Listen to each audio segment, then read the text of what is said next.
By the way, this started off by Nalyssa Smith going for a rebound and Angel just shoving her.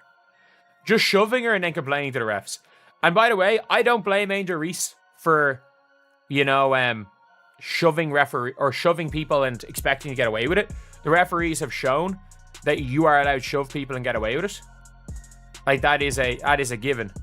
So, are the WNBA's biggest stars losing control? Or is the league itself failing to keep pace? The recent clash between Angel Reese and Nalyssa Smith wasn't just another heated moment on the court. It's part of a growing trend of rising confrontations, inconsistent discipline, and questions about player professionalism. Angel Reese both got technical fouls and things got a little chippy between the two. Chicago's done a nice job defensively. Nice pass.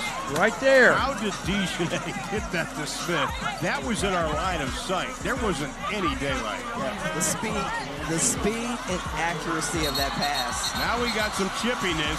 Smith and Reese jawing at each other. And with Caitlin Clark sidelined by injury, the league faces even bigger challenges. But is this a wake-up call or just the beginning of a larger crisis? Now, if I was to take bets in this, Nalyssa Smith versus Angel Reese, I'm putting all of my $2.47. I'm putting all of that on Nalyssa Smith, all right? I'm not sure it would be even close. Like, I'm not sure Angel Reese would actually want that to turn into something where hands are involved. The WNBA has come a long way, growing its fan base and gaining respect as a Premier League for women's basketball. But incidents like these could threaten that progress. Today, we're diving into the Reese versus Smith altercation, the league-wide rise in confrontations, and how these issues tie into broader questions about the future of the WNBA. What happened last year? Was it the Indiana Fever on the jersey? That made you go extra hard? Was it that other player on that team that was like, oh, that 22, oh, I really want to show her something? Is that what really made it? Because in these matchups against the Dallas Wings, you really haven't been anything special at all. Maybe Nalyssa Smith was tired of seeing her in a meme all offseason. Nalyssa's like, you know what? That next time I play her, I'm not going to let her cook me and do me like that. It happened with just over 4 minutes left in a Chicago Sky versus Dallas Wings matchup. Angel Reese fouled Nalyssa Smith, sending her tumbling out of bounds. What could have been a routine foul quickly escalated into something much bigger. Smith slammed the ball in frustration. Reese turned to jaw back at her, and the two were suddenly face to face. Charles, Give me that! Jesus, dude, when Nalyssa Smith is doing that to you, you know you just aren't ready for it, man. When Nalyssa Smith is D'ing you up, blocking her shot, folks, Angel, you cooked her up last year. What happened? Teammates rushed in to separate them. Officials intervened, and both players were hit with technical fouls. For fans watching, this wasn't just a moment of passion. It felt personal, and for good reason. Reese and Smith have a long history of clashing on the court. and if you guys don't remember, like even last season, the two of them were getting into it through the entire season. The two of them were getting into it, and you saw literally when the referees tried to break it up, you saw them just go like, don't. Like, the two of them want to get into it. And again, this is a rivalry, was it? Dating back to Reese's rookie year in 2024. Back then, Smith was still with the Indiana Fever, and the two players developed a reputation for jawing at each other during games. Their rivalry often got heated, and this latest altercation was just the latest chapter in a long-running feud. But why has this rivalry become so intense? Is it just competitive spirit, or does it speak to deeper issues in the league?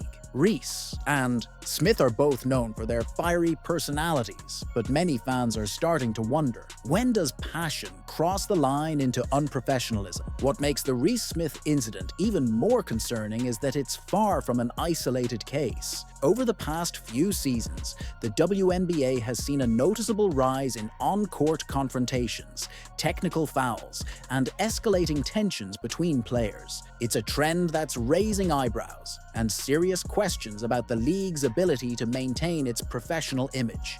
Angel Reese playing like trash all game, but that confidence doesn't waver, I guess, right? The arrogance doesn't waver, right? We could miss layups, we can miss shots. but that confidence doesn't waver at all. I mean, look at this. Angel Reese, after going 3 for 12 on the night, at this point, she has a historic play where she elbows Dejanay out the way, and here we go. Move it, little girl. And yeah, Angel Reese talking that trash. Yeah, you guys can't stop me. I'm 4 for 13. For comparison, let's look at the NBA.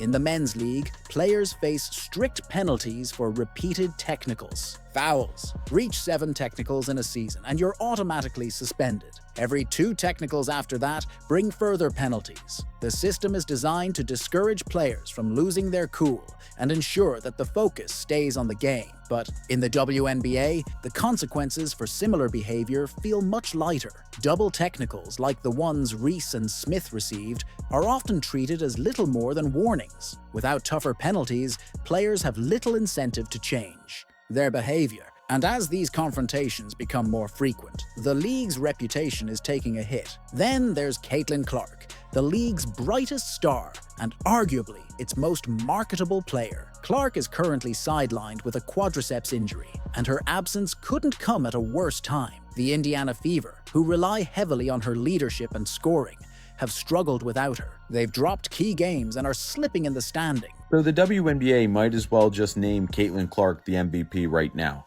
because so far she's missed 2 games due to injury, and not only have the Fever lost both games, but now in this one, they lost to quite possibly the worst team in the league, which just shows how important of a piece she is to that team.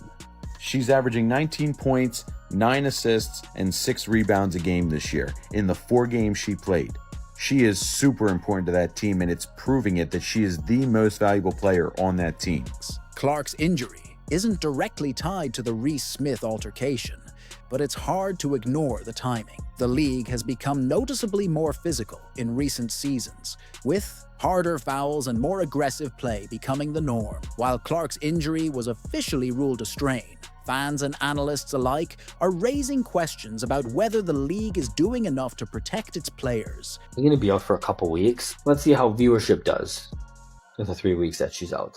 Let's see how ticket sales go when she's out. Let's see how the WNBA as a whole comes out. Because I think they're trying to make a message to the WNBA that, hey, look, we don't necessarily have to put this woman on a pedestal. Like, she doesn't need to be treated like Jesus, Mary, Mother of God, anything like that. But I think if the WNBA wants to go in the right way with these CBA negotiations and getting bigger and more prominent, they need to embrace change. And she is good change for the WNBA. And Clark's absence doesn't just hurt her team, it hurts the WNBA as a whole. As one of the league's biggest draws, Clark brings in fans, boosts TV ratings, and fills arenas. Without her, the Fever's attendance has dropped, and viewership for their games has taken a hit. The league is feeling the impact, and it's a stark reminder of how much it relies on its stars to drive interest and revenue. This brings us to one of the most pressing issues facing the WNBA,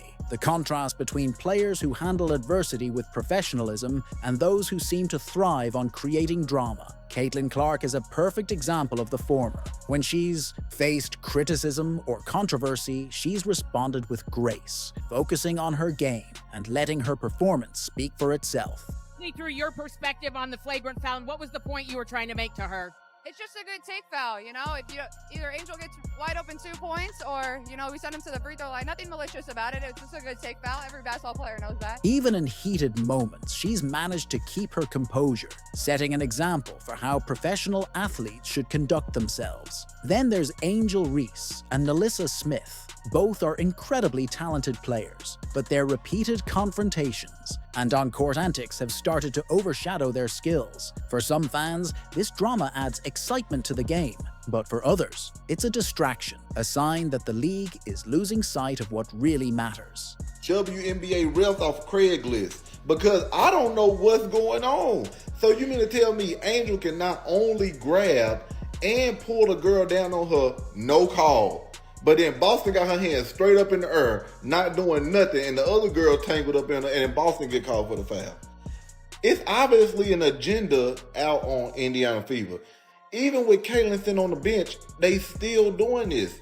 Somebody please tell me what's going on. The basketball. In a league that's still fighting for respect and recognition, these moments of unprofessionalism can do real damage. They feed into outdated stereotypes about women's sports and make it harder for the WNBA to be taken seriously. If the league wants to grow, it needs to prioritize professionalism over personal rivalries. So, what is the WNBA doing to address these issues? Unfortunately, not enough. The league's response to incidents like the Reese-Smith altercation has been inconsistent at best. Players who engage in repeated confrontations often face little more than a slap on the wrist. Meanwhile, coaches and teams can face harsh penalties for off-court infractions, creating a double standard that's hard to ignore. This inconsistency sends the wrong message. It tells players that on-court drama is acceptable, even when it hurts. The league's image, and it leaves fans wondering, does the WNBA care more about short-term attention than long-term growth? If the league wants to build a sustainable future, it needs to take a stronger stance. That means enforcing stricter penalties for repeat offenders, creating clear guidelines for player conduct, and prioritizing professionalism at every level. It's not just about punishing bad behavior.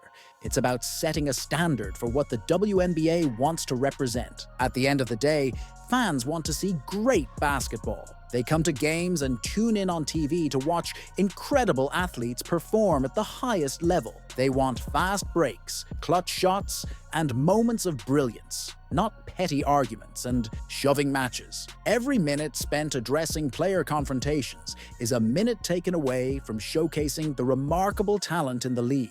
And that's a problem, especially for a league that's still working to grow its audience. The WNBA has some of the best athletes in the world, and it's time to let their skills take center stage. The WNBA is at a critical juncture. Rising confrontations, inconsistent discipline, and a sidelined superstar could spell trouble or an opportunity to change course. Will the league prioritize professionalism and growth, or let drama overshadow its incredible talent? The league's most successful and marketable players, like Caitlin Clark, have shown that professionalism and athletic excellence go hand in hand. They've provided a blueprint for how the WNBA can succeed, not just as a sports league, but as a cultural force. The question is whether the league will follow their lead or continue to tolerate behavior that undermines its credibility. What do you think?